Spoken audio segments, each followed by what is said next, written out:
सब देखने और सुनने वालों को मोहब्बत भरा सलाम नाज़रीन। चलेंगे साउथ अफ्रीका। मैडम हमारे साथ होंगी। पाकिस्तान से बड़ी गर्म खबरें हैं।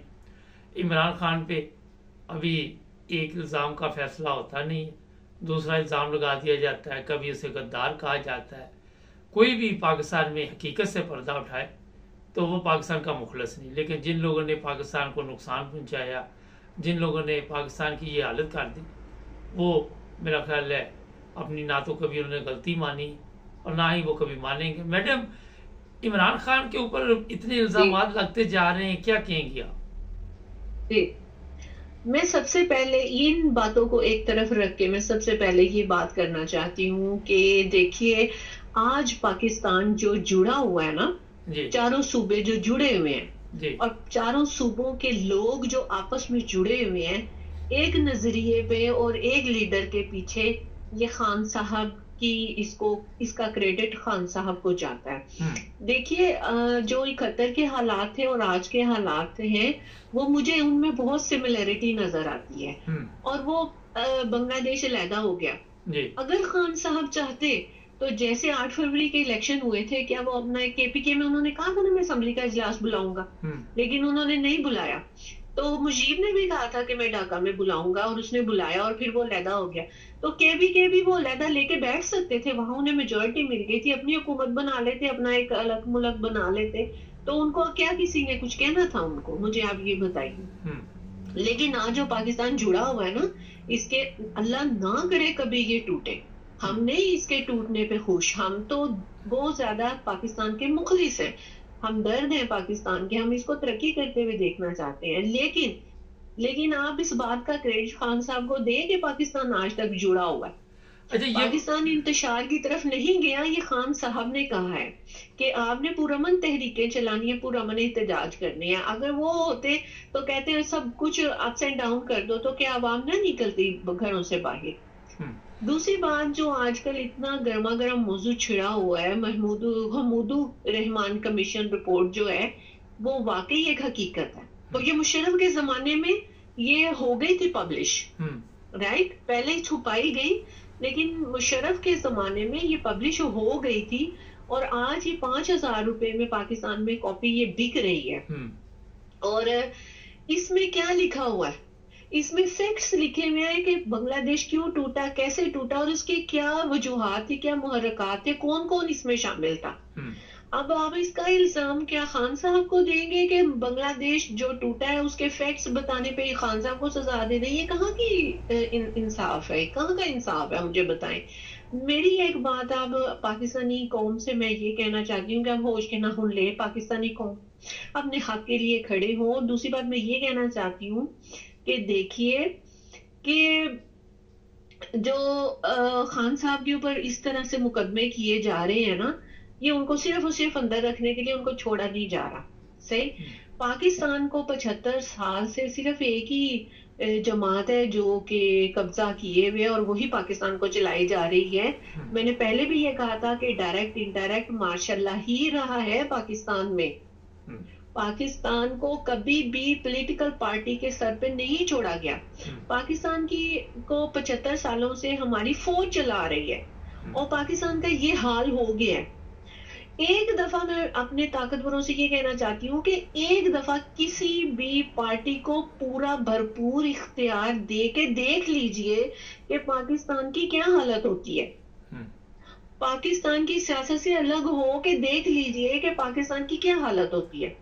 कभी भी किसी भी पार्टी को इख्तियार नहीं दिया गया, ये कठपुतलियां आती रही। मैंने बहुत सौ से ये सवाल पूछा और मुझे किसी ने इस बात का जवाब नहीं दिया कि नवाज शरीफ जो है नून लीग ताकतवरों के ऊपर बहुत गंद उछालती रही, फौज के ऊपर, अदलिया के ऊपर बड़े बड़े इल्जाम लगाती रही। इन पे आर्टिकल 6 क्यों नहीं लगा, इन पे मुकदमे क्यों नहीं बने?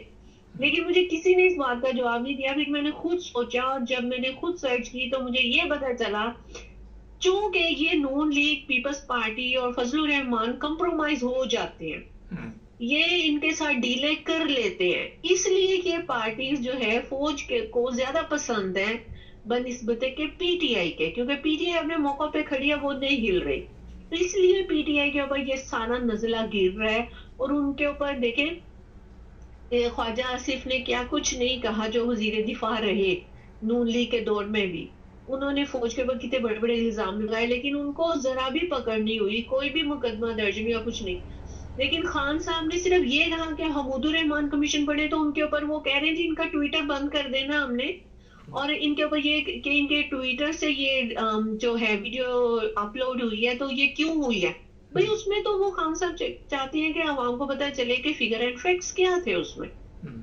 अब ये इसका इल्जाम खान साहब पे दे रहे हैं, ये उन्होंने करवाया। हमूदुर रहमान कमीशन खान साहब ने लिखी थी। मैडम ये अफसोस की बात है। मैडम ये बताइए कि जो बात आप बता रही हैं, पाकिस्तान खुदा खास्ता ना ही टूटे, लेकिन जब पाकिस्तान बना था उस वक्त भी कहते थे जी पाकिस्तान कायम रहने के लिए बना है और क़यामत तक कायम रहेगा, फिर टूट गया पाकिस्तान। किसी को इस चीज़ का अफसोस है? किसी ऐसी मजहबी तंजीम को या सियासी को या फौजी को, किसी को इस चीज़ का अफसोस है? इस चीज का किसको क्या अफसोस होना है? किसी को भी अफसोस नहीं है। अपने उनके किए हुए अमाल हैं, और वो चाहती है कि अब उनके करतूत लोगों के सामने भी ना आए। 90,000 पतलूने वहां पे छोड़ दी, 90,000 लोगों ने वहां पे हथियार डाल दिए, और वो भी ये फिर कहेंगे कि इमरान खान की वजह से हो गया सब कुछ।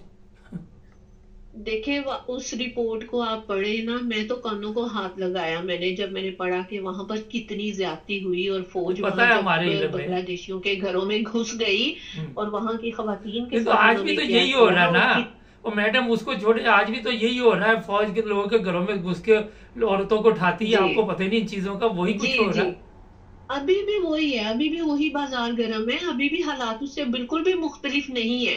ये डरे उस वक्त से जब पाकिस्तान के लोग अवाम बन जाएंगे और अपना हक लेने के लिए सड़कों पे आ जाएंगे, ये डरे उस वक्त से। फिर मुझे नहीं पता कि क्या होगा। अच्छा, जैसे हालात माजी में रहे हैं और जो कुछ इन्होंने गंवाया है, तो अब क्या नहीं हो सकता? कुछ भी, बहुत कुछ हो सकता है। आज का फजल रहमान बड़ा उबर के बातें कर रहा है कि मैं ये कर दूंगा, 30 मार खां बना हुआ है, कोई रिजल्ट देगा या बस ये बैठ के इसी तरह की बातें? देखिए इस वक्त फजलुर रहमान को पीटीआई की जरूरत है। उसकी वजह ये है कि पीटीआई का बयानिया जो है वो बिक रहा है पाकिस्तानी अवाम में, और फजलुर रहमान को चूंकि कोई भी ऐसी वजारत नहीं मिली जिसकी बिना पर तो दे देंगे वजारत, मैडम वजारत दे देंगे। यहाँ तो चपरासी जो थे इनके, वो भी वजीर बन रहे, तो फजल रहमान को भी कोई दे देंगे वजारत। क्या हो चला? अल्लाह जाने इनकी आपस में अंदर खाते बात हुई है कि इस बेचारे को उन्होंने बिल्कुल ही साइड पे लगा दिया। बाकी सब तो वजारतों में आ गए। देखे ना, यूसुफ रजा गिलानी को सेनेट का चेयरमैन बना दिया। नहीं, वो तो सब पता है। ये बताइए कि फजल रहमान को रिजल्ट देगा, वो सब चीजें सबको इल्म है। इसको ये कोई चीज लेके आएगा जिस तरह ये दावे कर रहा है, या सिर्फ जबानी हवा में छोड़ रहा है? लगता तो ऐसे ही है कि कुछ एग्रेसिव मूड में है और ये कुछ ना कुछ करना चाहते हैं, इस हुकूमत को गिराना चाहते हैं, क्योंकि ये हुकूमत गिरा के शायद इनका हो के शायद आने वाले ये भी इतला है कि चीफ ऑफ आर्मी स्टाफ नहीं जाने वाला, उसमें इन्हें कुछ हिस्सा मिल जाए। चीफ ऑफ आर्मी स्टाफ नहीं जाने वाला मरने तक।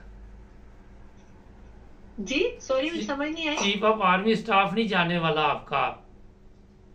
हाँ जी, वो तो आपको पता ही है, जो इस कुर्सी पे बैठ जाता है वो कहाँ को जाता है।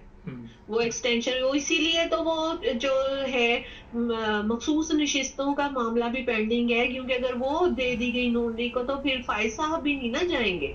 फाइज साहब नहीं जाएंगे तो ये भी नहीं जाएंगे। नहीं तो वो जितने भी केस चलते हैं हाई कोर्ट पेशावर में, ये जहां भी चलते हैं, वो सुप्रीम कोर्ट फिर दोबारा कह देता है ये गलत है, तो क्या फर्क पड़ता है? ऊपर तो उन्होंने अपना ऐसा बंदा बिठाया हुआ है ना जो सिस्टम को चेंज करे। जी देखें, वो खान साहब ने कहा है, अब खुलेआम ही उन्होंने ये बात कर दी है कि जो काजी फाइज ईसा वो हमारा कोई केस ना सुने, क्योंकि ये बाइस जज है और हमें इनसे इंसाफ की कोई उम्मीद नहीं है। बहुत शुक्रिया। उन्होंने कह दिया, लेकिन उसके बावजूद भी इस जज को तब्दील नहीं किया जा रहा, जबकि खबर मानिका ने कहा कि नहीं भी आप इस केस से लैदा हो जाए। तो उसने दरखास्त लिख दी कि भाई अब तो जिस दिन फैसला होना था उस दिन उसने जज ने दरखास्त लिख दी कि मैं ये केस कहीं और भेज रहा हूँ। ठीक है जी, बहुत शुक्रिया। ना जी, एक जज का प्रॉब्लम नहीं है, जितने भी जज हैं आपको तो पता ही है किसके हैं। वो जुड़े रहे हमारे साथ, हमारे चैनल को सब्सक्राइब करें।